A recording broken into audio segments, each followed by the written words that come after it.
in fairness, ang tagal ko nang hindi nakapagkilay. So, ngayon ay gagawin ko na ulit siya. So, using one of my favorite Lamela eyebrow shaper. So, it has 2-in-1. So, may pencil dito and may brush. Yan. So, hindi na kasi ako nagbabother ngayon sa aking kilay because hindi na ako nag-shave. Hindi na ako nagtitrim. Ganun.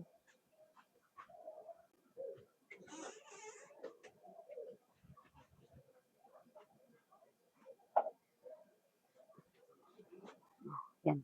And now, sa kabila naman,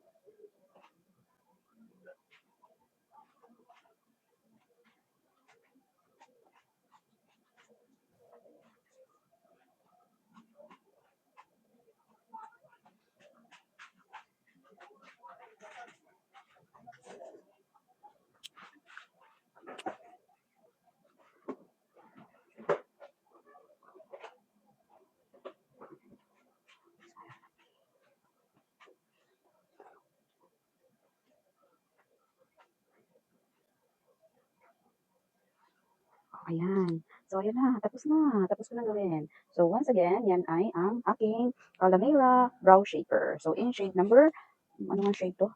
In shade number 5. So, this is 5. Eh, kung gusto nyo, so affordable lang siya, mura. So, kung naghahanap kayo ng ganitong klaseng eyebrow shaper or eyebrow pencil, so nasa link ko lang siya. Bye! Thank you!